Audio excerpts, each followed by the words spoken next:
to be. Respect is his golden rule, organized to be the best in school.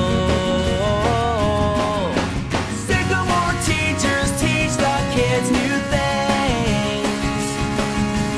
Learning doesn't stop until the last bell rings, rings, rings. Super Sycamore comes out at night, stamping super work that students do right. If you want Super Sycamore to notice you, don't be discouraged when something is hard to do. Work hard and be excited. Show respect and organize until the top. You will rise. Episode 70, A Holiday for the Books.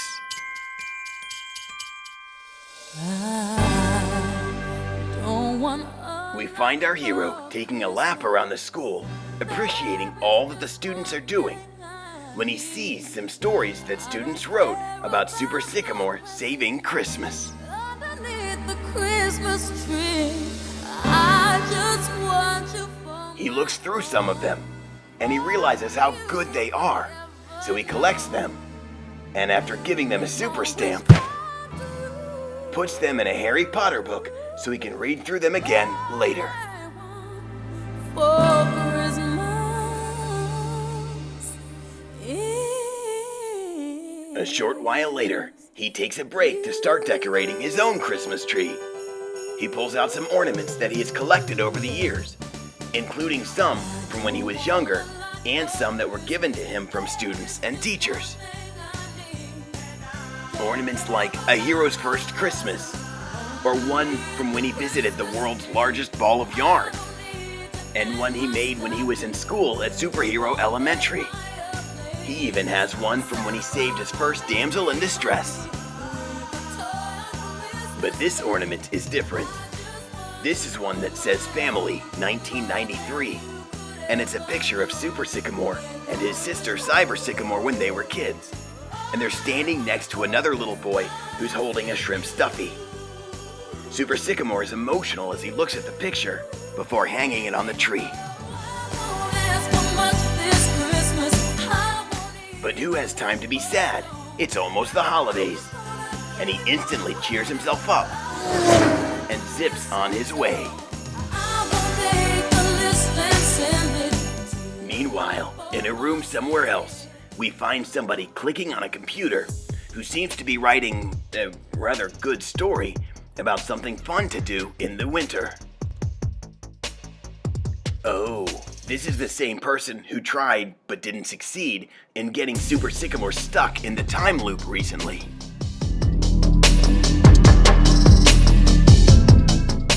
It turns out that this story isn't being written to actually explain a winter activity. Instead, it's being written for a different purpose.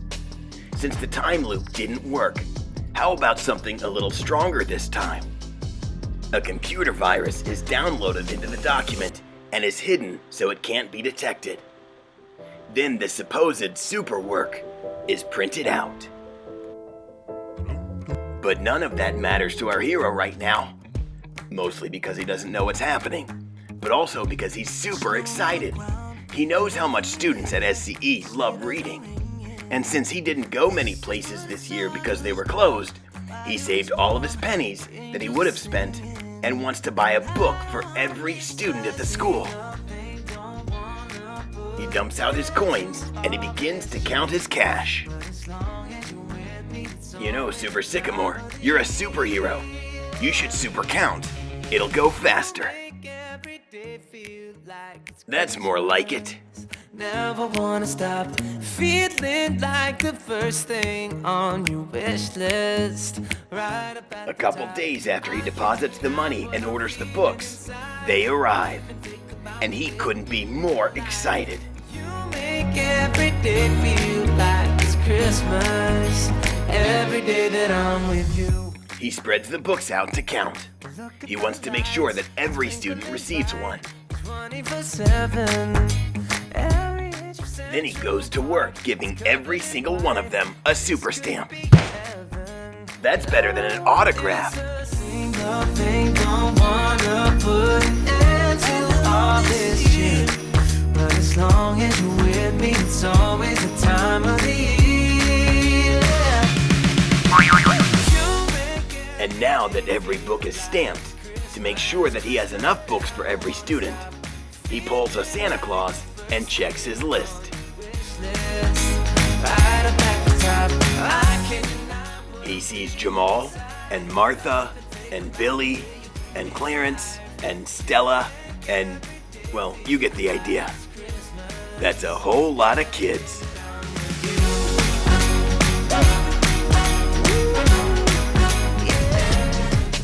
In the meantime, the super work that isn't so super is being hung in a place so Super Sycamore can see it and be amazed at its amazingness. Let's face it, this will be like a gingerbread man to a gumdrop button. Super Sycamore won't be able to resist it. He's going to see it and have to give it a super stamp.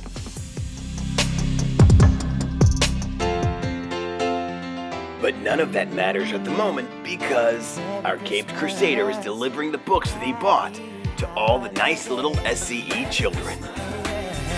Merry Christmas, Merry Christmas, Happy Holidays.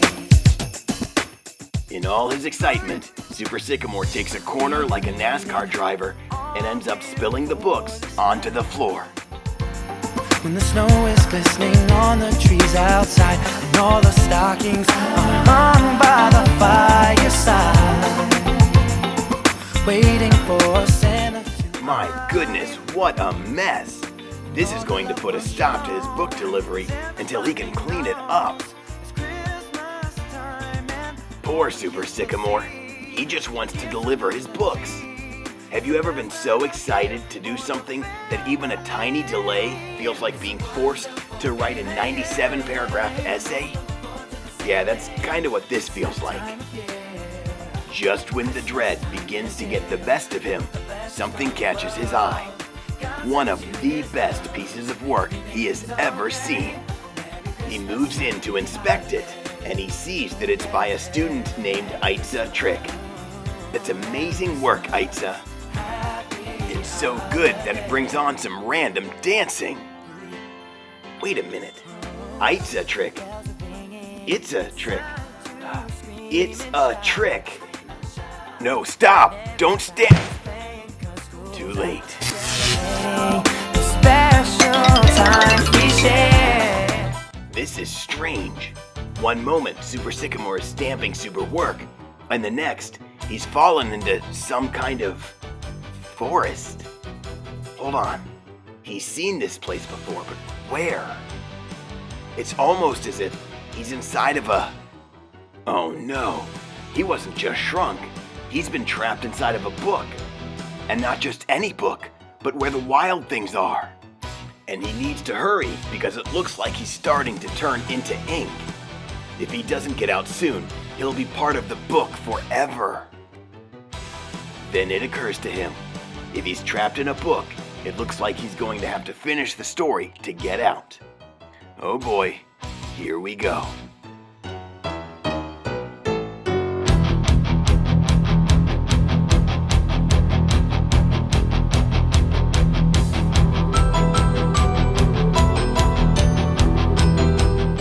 If you're where the wild things are, you're going to have to do the wild rumpus like Max.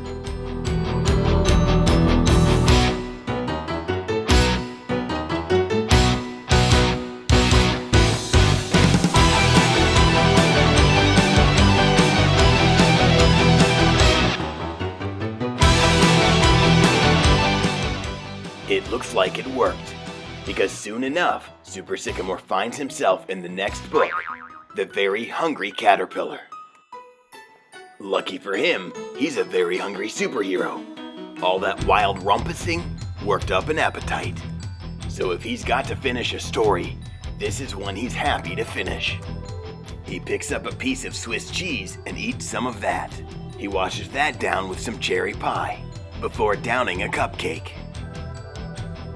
Then he gobbles up a sausage link. Chocolate cake down the hatch. He enjoys himself some watermelon. One pickle, please. Next, he treats himself to some ice cream.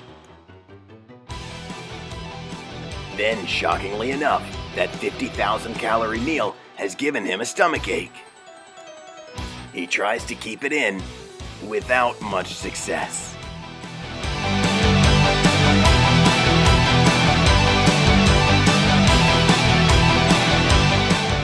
But if there is a bright spot, it's that he's finished with the book.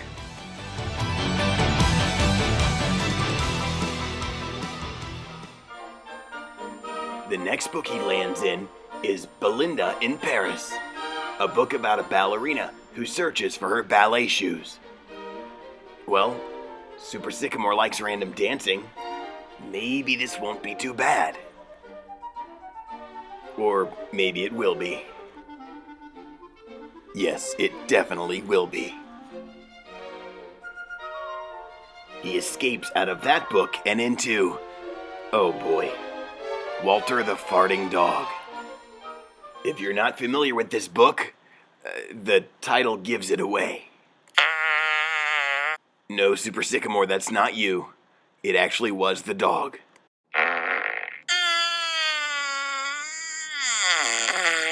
Finding himself not feeling well again, Super Sycamore desperately wants to get done with this book. And he hopes his superhero costume doesn't have an unpleasant fragrance after he's able to leave. At last, the gas dies out, and Super Sycamore gets out. Next, he pops into Pinkalicious. And just like the girl who throws a fit to get more cupcakes, Super Sycamore decides that the best way to get through the book is to throw a superhero-sized fit.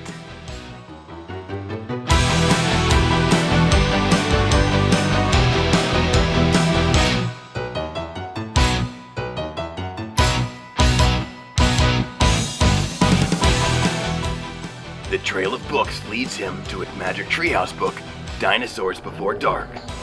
He's hoping to run into Jack and Annie, but instead, Super Sycamore hears noises.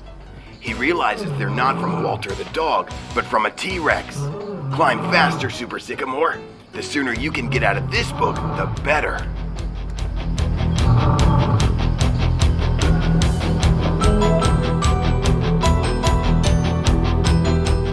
Ah yes, Diary of a Wimpy Kid. In this book, life never seems to go poor Greg Heffley's way. But it looks like things are going Super Sycamore's way. He looks down and he finds some delicious cheese to eat. So what if it's been on the ground? Or so what if it has some mold on it? It's normal to pick up moldy cheese to eat, right? It's cheese after all. What could possibly go wrong? Oh, well, lesson learned. Children, no matter how tempting it is to eat moldy cheese off the ground, I strongly recommend you resist the urge. The next book our hero finds himself in is Chicka Chicka Boom Boom. And it looks like the letters have already climbed the coconut tree and are falling out of it. Dodge, duck, dip, dive, and dodge, Super Sycamore!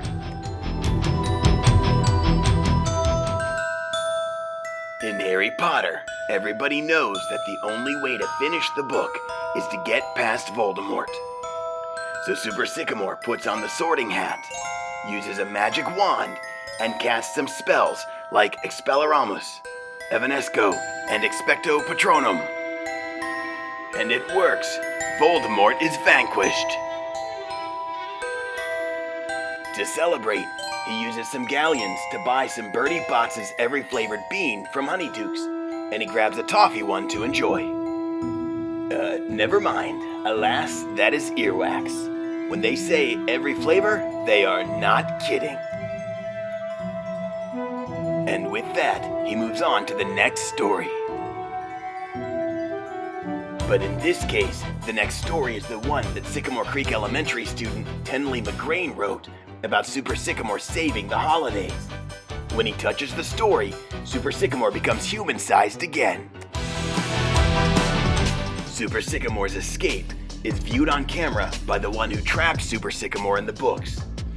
And the person is extremely unhappy about not succeeding in trapping our hero in the books for good. Out of frustration, a small shrimp stuffy is snatched from the counter and thrown away. You know what? Don't you think that shrimp stuffy looks familiar? Where have we seen that before? I suppose that doesn't matter at the moment, because now Super Sycamore is free to pass out the books that he has bought for all the students. Happy holidays, stay safe, and be a hero. I don't need to hang my stocking